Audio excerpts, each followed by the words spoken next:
Hello, everybody, and welcome to a chat about with Zoltan. So today, we're going to be chatting about your body. Well, not your body, but you know what I mean.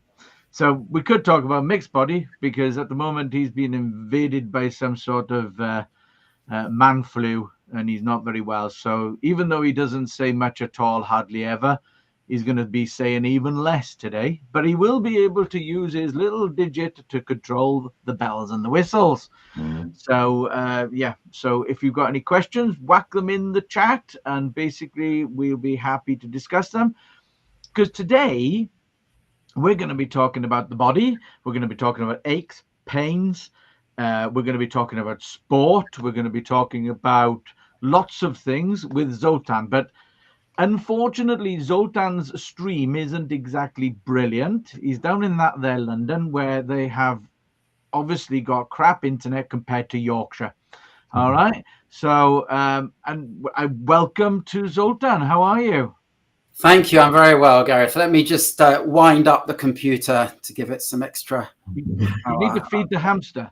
At the end of the day, we can hear you, which is the main thing. It's not the best visual, but we can hear you, and what you have to say is more important than basically looking at you. So, yes. So, adagio hands and breaking. What is it? Your strapline is fixing. Releasing stuck bodies. Releasing bodies that are stuck from pain, from tension, from some restriction. And that's what I do at Adagio Hands, is a hands-on therapy. So are you a physio? Are you similar to a physio? Can you explain a bit more? Yeah, similar to a physio. So there's lots of different manual therapies: physio, osteo, chiropractor, massage, soft tissue. I qualified as a sports and remedial massage therapist back in 2016. And then from there, I specialized in something called myofascial release, which is about whole body connectivity, about the tissues that connect different parts of your body. So we all specialize in different things. Right. So myofascia, fascia being the kind of outer layer of our muscles and stuff like that. If I'm right in thinking. That's right. Yeah. Can I suggest a quick exercise for people who might be watching? For those that are wearing a shirt, hopefully most of you, if you take your shirt to one side and tuck it in, imagine that maybe you've got a scar on your hip, on one side of your hip, and then reach out with your arm to the other side, and maybe you can feel that there's a pull where your shirt's been tucked in. And now imagine that if there was a scar there, you'd be thinking, my shoulder is tight. I can't release my shoulder. It's struggling. And anyone can work a lot on that shoulder, but it's in fact coming from the hip. So that's what I mean by this myofascial release, whole body connectivity. Right. I did it and I could experience it. Work? It's a really good way of actually explaining it, because then you can actually feel the tug, as it were. Yeah, it's the body is an amazing thing, isn't it? It's, as you say, this whole body kind of connectivity, etc. It's a funny, like you say, I've got a pain in my shoulder, but it actually comes from the hip. You know, a bit how we're all connected and stuff. And I know personally, I lost the use of my left arm from the shoulder to the elbow because of something in my spine, and that was really weird. Really, I could do this, but I couldn't do this. And I did that carrying shopping bags, believe it or not. So that's really weird. But yeah, so you mentioned sport, that you basically qualified in sport injuries and stuff like that. So you're a big skier. That's right. Yes. Yeah. Something I never saw the point of. That's what everyone says if they haven't done it. Which probably applies to I never saw the point in going to the top of a hill to slide back down it again, only to go back to the top of the hill to slide back down it again. What do you all think out there? Are you all avid skiers, or do you think that it's pointless like me? No. Anyway, so skiing. I've skied. Have you skied? Mm. Right. I was still in Canada. Oh, did you enjoy Good snow, skiing? Nick. Sorry? Good snow. It was in winter. Oh my God, in winter, yeah. But did you enjoy skiing or? I was only really young, but everyone did it. Everyone skated. Everyone skied. Yeah. I was about 6. Oh, right. Okay. So I suppose in Canada and snowy places, it's how you get around, really, isn't it? You know. Yeah. And at the But end of the day. we used to go up Cairngorms as well, at time when I was younger as well, up Scotland. A bit icy. So Wow. it's interesting, when you say what's the point of skiing, or in fact, a lot of sports, take runners, for example. People often think runners run, for fitness, and that might be part of it. But ask most runners what they get out of running. I bet you they'll also say, it's their time to themselves. They calm the mind. They get connected with their body. I love running because I love the feel of the wind in my ears and the kind of feel of the elements as I'm running. So one of the things I think we're understanding now about sports is their mental health benefit, and also their benefit for our own sense of physical self, our kind of physical presence and physical awareness. See, I like cooking for getting out of my own head and getting in, just decongesting the day, and the end result is I get lovely food as well because, rather than running, which just makes me tired. So everyone has an activity. I used to do a lot of fitness, but not so much anymore as I'm a lazy sod. So I do play squash on a Friday, though. That's my consolation, I suppose. So basically, at the end of the day, a lot of people in sports suffer from a lot of injuries, etc. Is that down to not preparing properly, or is that down to basically just not being physically ready where they should be? I mean, you talk about marathons, you talk about running, tennis. Do you find a lot of people that you treat are basically they've not done prep that they should have? Yeah, very often. And, of course, there's no guarantees in life, right? So I mentioned to you that I also treat musicians.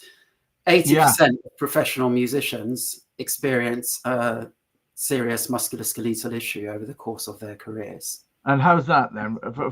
How are they suffering? So imagine you're practicing 8 hours a day in an imbalanced posture. It might be the violinist, for example, like there, or it might be, I mentioned, clarinetist holding that instrument up with their right hand that we mentioned earlier. And then imagine you're performing under stress in front of an audience. So you've got all that performance stress in your body. Then you're carrying the instrument around, not just a double dead bass, but it might be an amplifier, might be a drum kit, so lower back issues. So there's a whole range. I've just brought musicians in to illustrate that however much you look after yourself, and not play rugby and big impact sports, things can still happen to your body, and that's why preparing your body in advance, doing some practice, doing some training is so important. So it's pretty much a posture thing with musicians then, I suppose. Well, it can be all kinds of things. Here's a thing, Meg. Did you know that the fingers of a professional musician move at twice the speed of a professional typist? Really? Imagine some fast riff on the guitar. And we all know that office workers get RSI, get carpal tunnel. So imagine that times 2. Well, I never even thought about it. At the end of the day, to be honest with you, I know, never even thought about it. Probably because I type like this, So it's never been something across my mind, and I couldn't play a musical instrument if you paid me. I'm pretty tone deaf, to be honest. So, everyone has talent somewhere. Maybe yours is, the xylophone. No, it's just my rugged good looks. So what I would say, you know, you asked about posture, for example, that our bodies are not, well, hopefully are not completely rigid, right?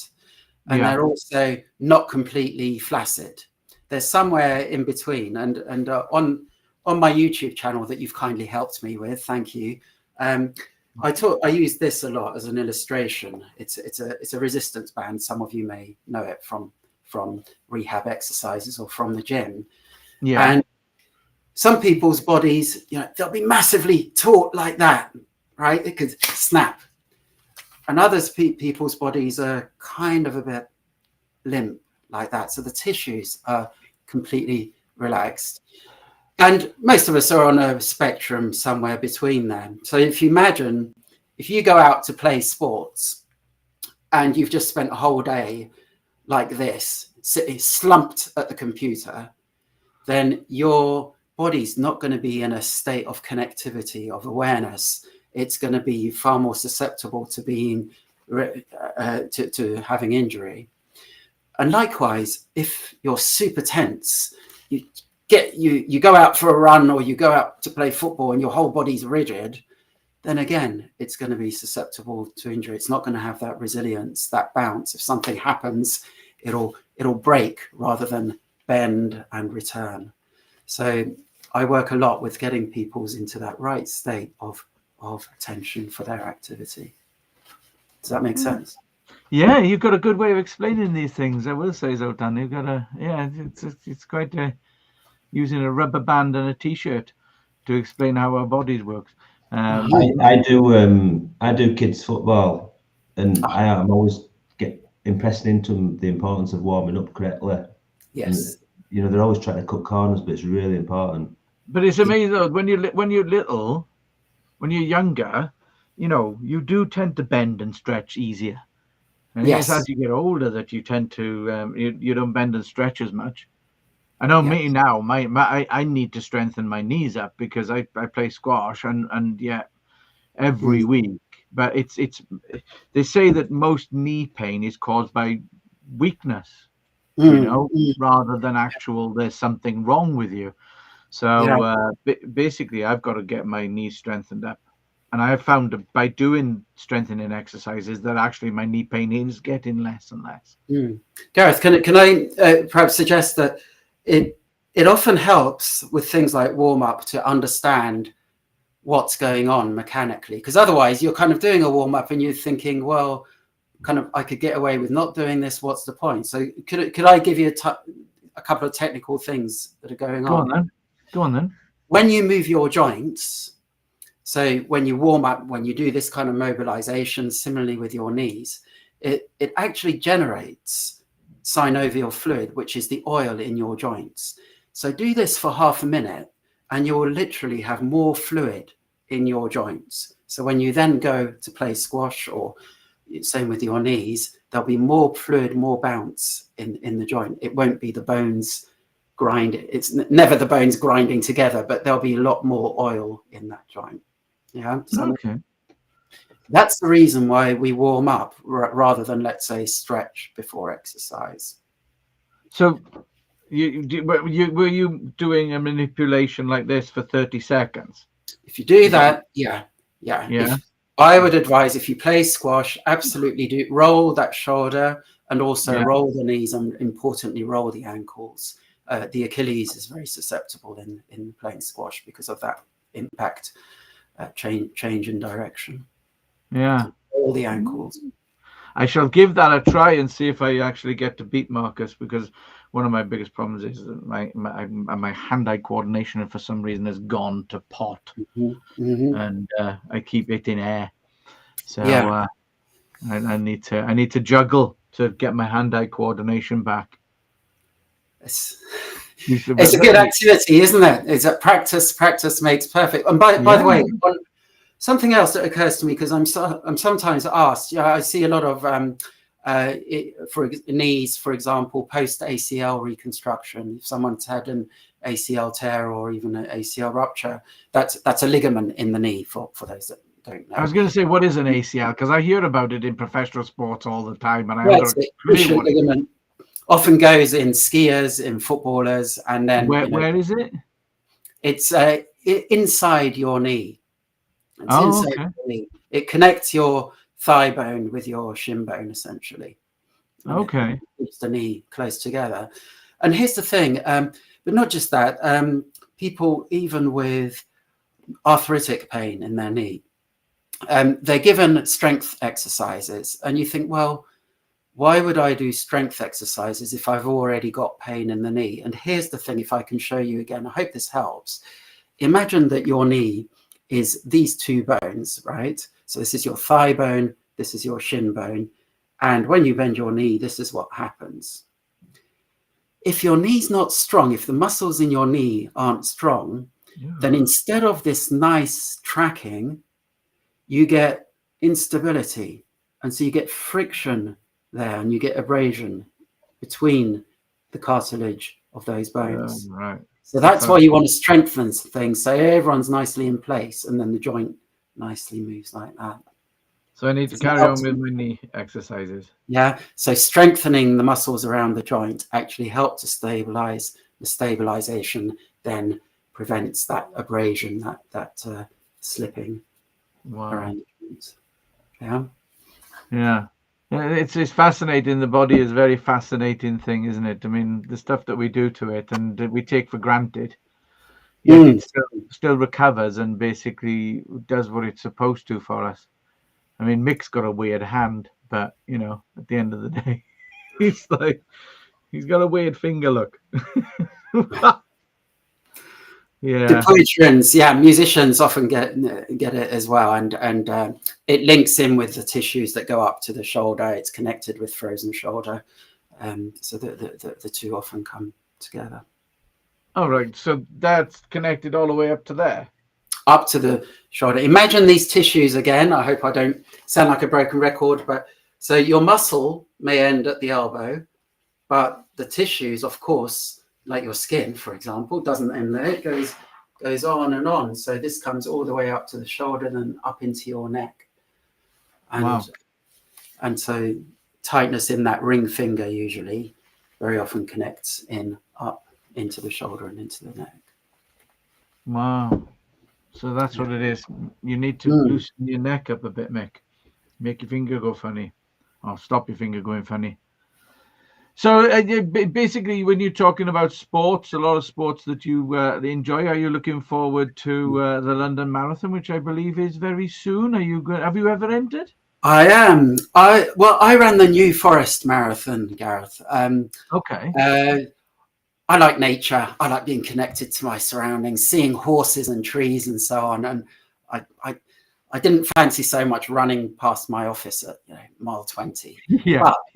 But good luck to everyone who's running the marathon, and good on you. Yeah, it's a challenge. It's a real achievement, and of course, I hope everyone looks after themselves in advance, gets nicely warmed up on the day. That's the tip. Yeah. I'm sure everyone's been training hard for weeks, if not months, in advance to get themselves in tip-top shape.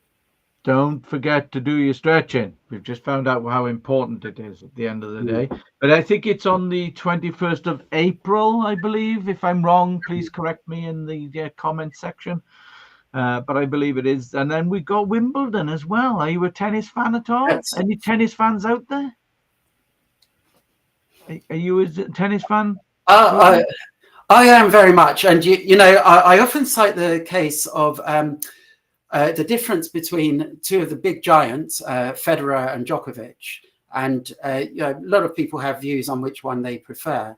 And if you look at their training style, Federer is very much, if you think about him, he's very flowing.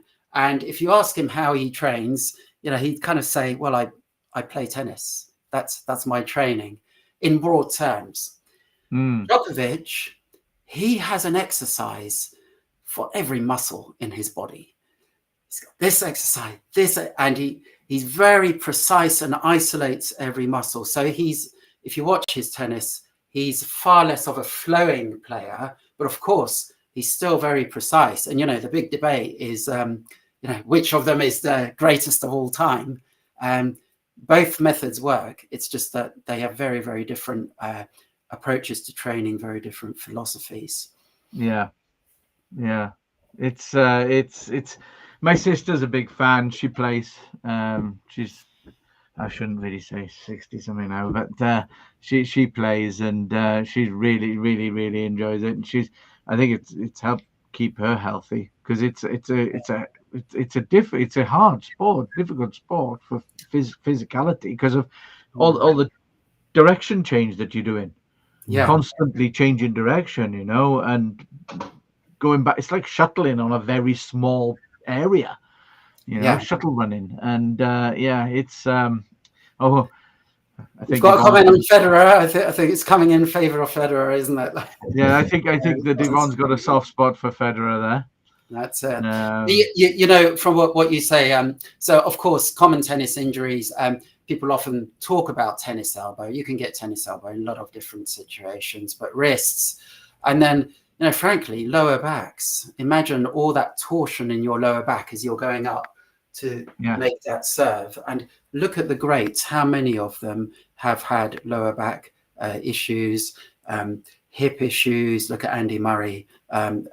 A miracle that he's back playing after his hip operation, and the amount of attention he gave to the rehab that's why he's managed to recover. So is it? Would you say the rehab is basically the thing that's helped him get absolutely essential? When I speak to orthopedic surgeons nowadays, orthopedic consultants, they will say that they do the best job they can, and then they can tell already who's going to have problems later, depending on their approach to whether they're going to do their rehab exercises, whether they have a positive mindset, whether they're prepared to pace their return to sport or return to whatever activity it is. So absolutely, anyone who's had any kind of surgical intervention, rehab, you can't get enough of it. Yeah. So Susan from First Call Microsoft Support. She's obviously a fan of Carlos Alcaraz. Yeah. New kid on the block. Yeah. The new kid on the block. Oh, I see. What nationality is he then? Is he Spanish by the sounds of it? Is it? No, I don't know. Anyway, let me know in the comments. I'm not a big fan of tennis. I must admit. I enjoy it now and then, but I'd rather watch the highlights. Sure. So Gareth, you're not a big fan of tennis, you're not a big fan of skiing, but take rugby for example, and when a rugby player comes into clinic, we kind of need to prioritize which injury we work on. Right? The same principles apply, and the rugby players will know the importance of warming up and then stretching after the event. And a similar thing as I mentioned before, if you're going to be going into the scrum, if you're going to have impact, what do you want? Do you want your body to have a kind of resilience where it absorbs and returns the energy, or do you want the energy to come into your body like a shock?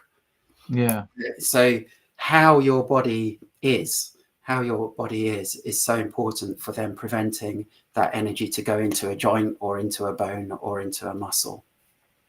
It's like I say, it's fascinating. It's rugby players. Obviously they take so much of a battering. Especially at professional level and that. And I think one of the things about rugby is the fact that when I played way back, and I wasn't very good. When I played back in the 80s and the 90s, basically they weren't so athletic. Now though it's professional, they're all beasts and they hit each other so hard. It's mad. It's absolutely maddening. But so Deborah's got a question. What resilience do you recommend for people who hate exercise and sport? Yeah, well, yes, and I understand the sentiment. I try not to use the word hate, just generally because it might stop you from doing things that actually you might like. So for example, exercise and sport. What about what about going for a walk, which is the most natural form of movement for a human being? And there's been studies on the relative benefits of someone who's a door-to-door salesman, for example, versus someone who goes to the gym 3 times a week. Guess who has better kind of body connectivity and just overall health?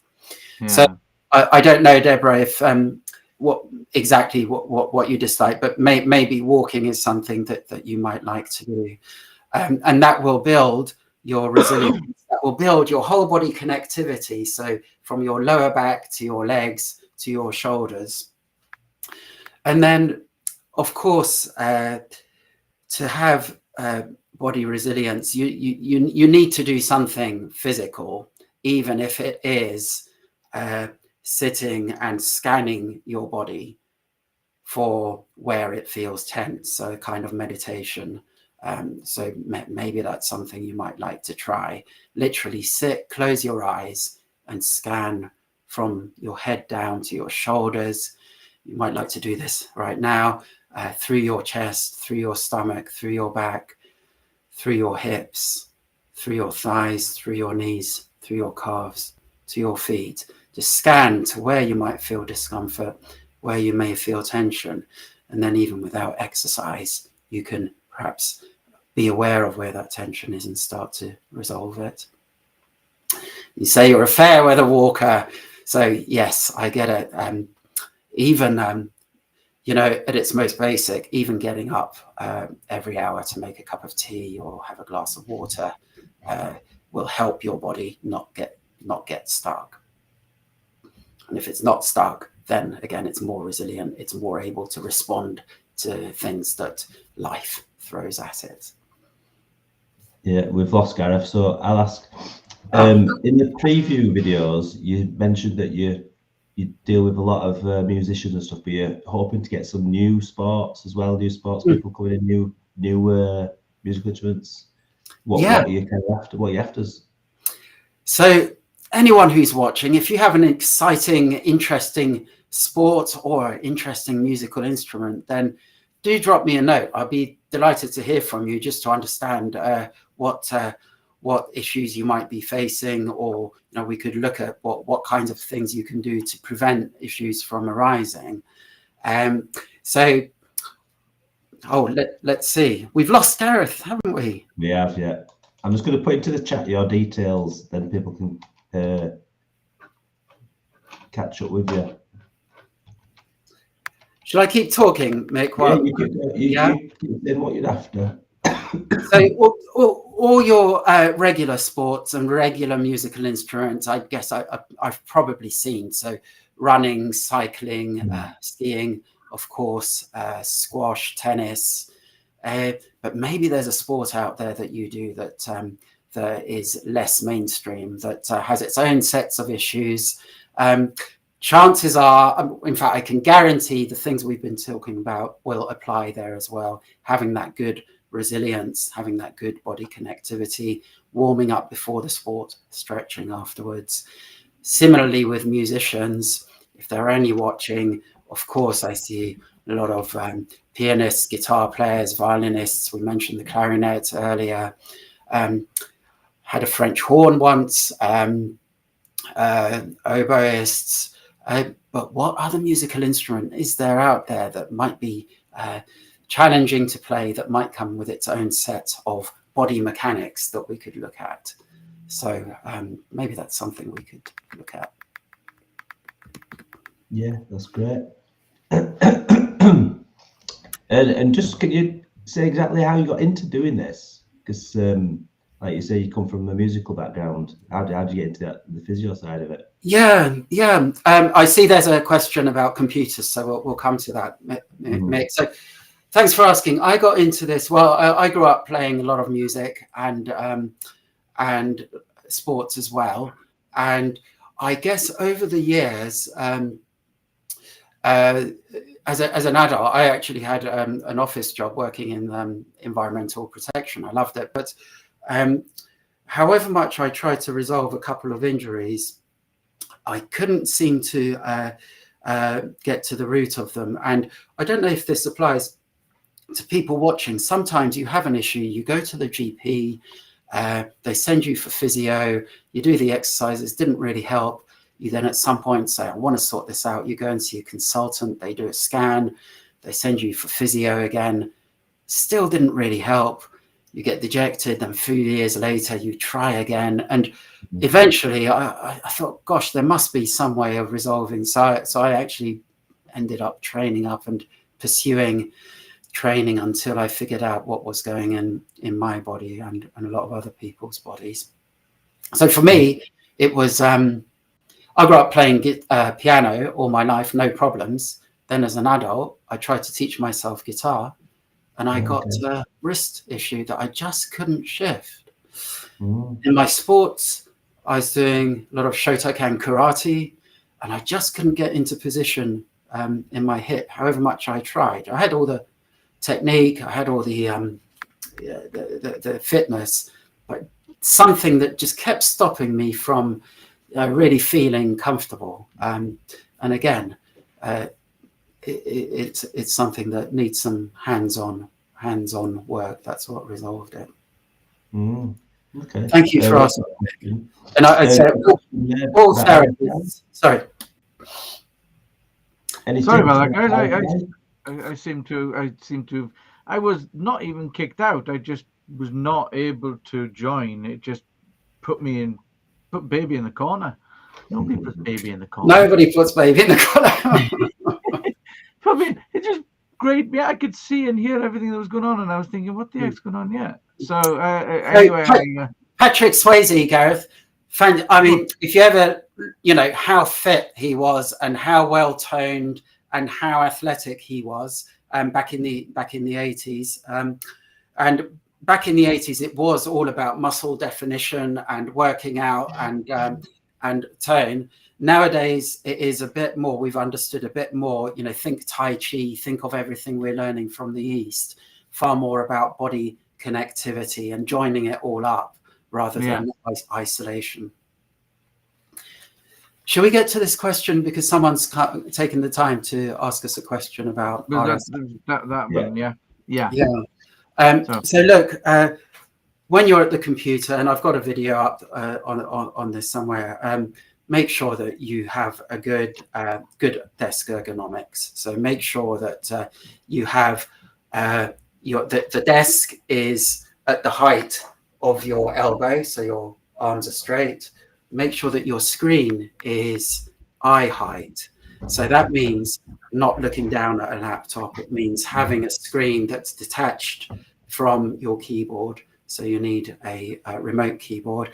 And it's funny when we talk about this, Gareth, everyone looks slightly more upright on a Zoom or on a video call, because everyone suddenly becomes more body aware. Fantastic.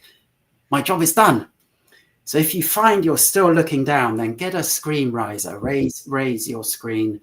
And if necessary, if you're using your laptop, then get a remote keyboard, and make sure that you have lumbar support as well. So that will help. If there's something pushing into your back, then that will help you sit more upright. If there's nothing pushing into your back, you'll eventually start to slump. We say the same thing about making videos. Make sure you're looking straight ahead. Don't be looking down on your audience or looking up at them, because quite simply then you want to be looking straight at them, straight into it. So talking about video then, obviously you remember the Video Creators Club, and you've been churning out some fantastic videos, one of them about the music and stuff, which I was watching earlier.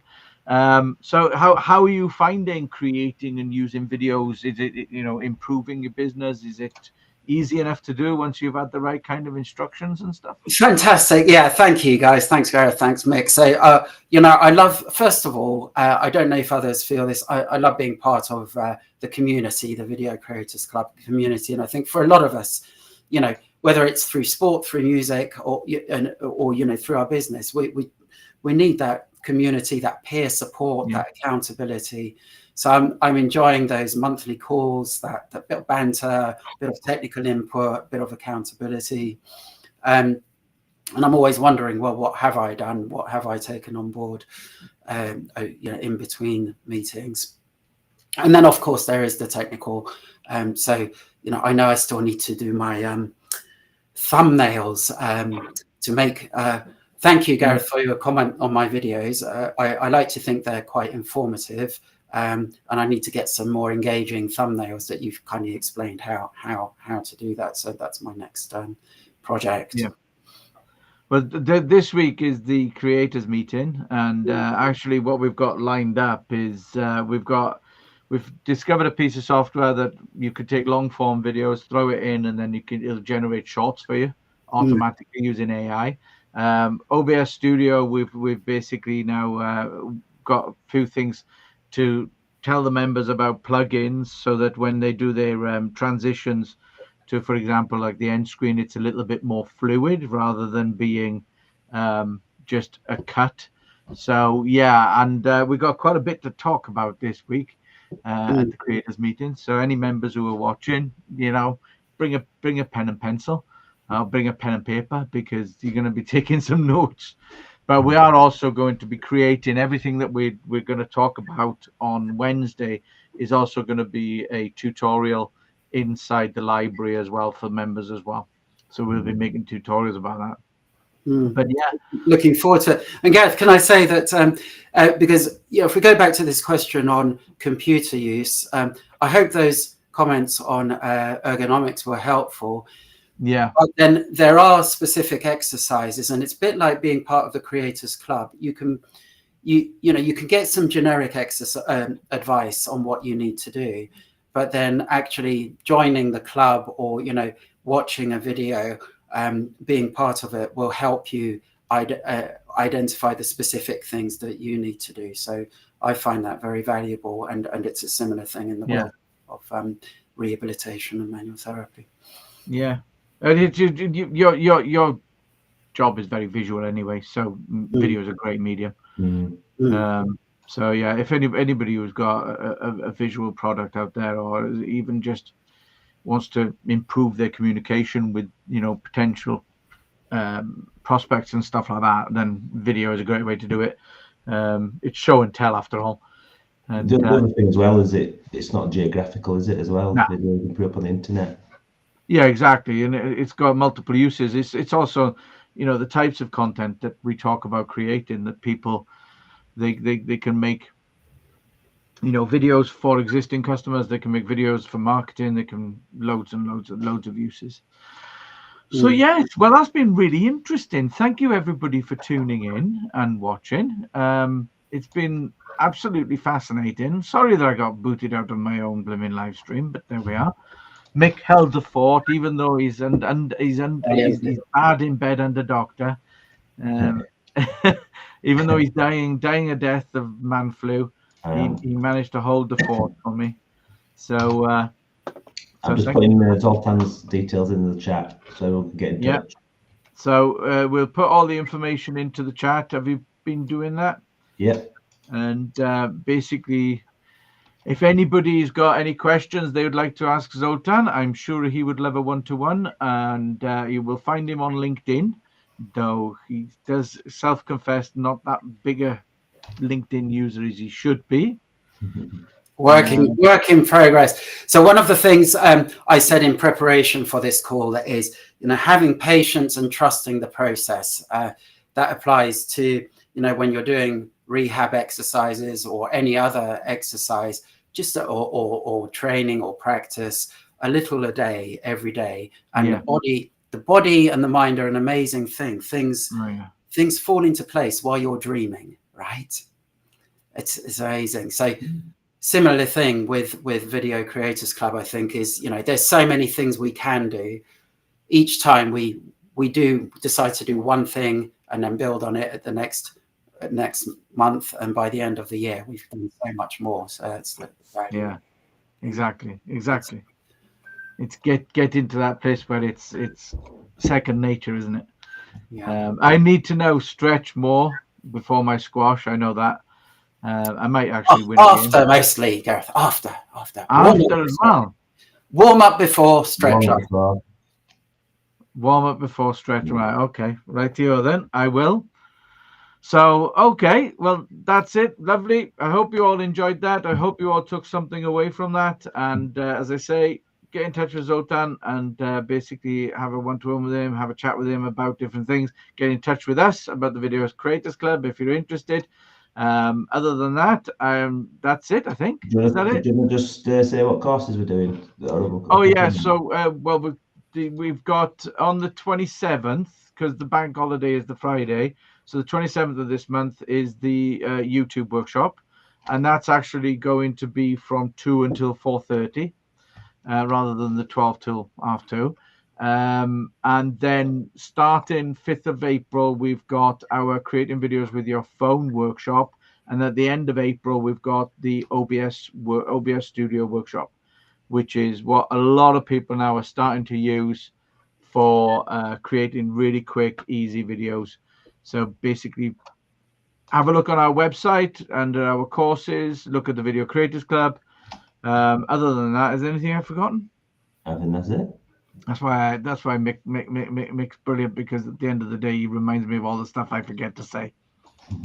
So, well, in that case, thank you, everybody, and we'll see you later. Yeah. Cheers, then. Thank you, gents. Cheers.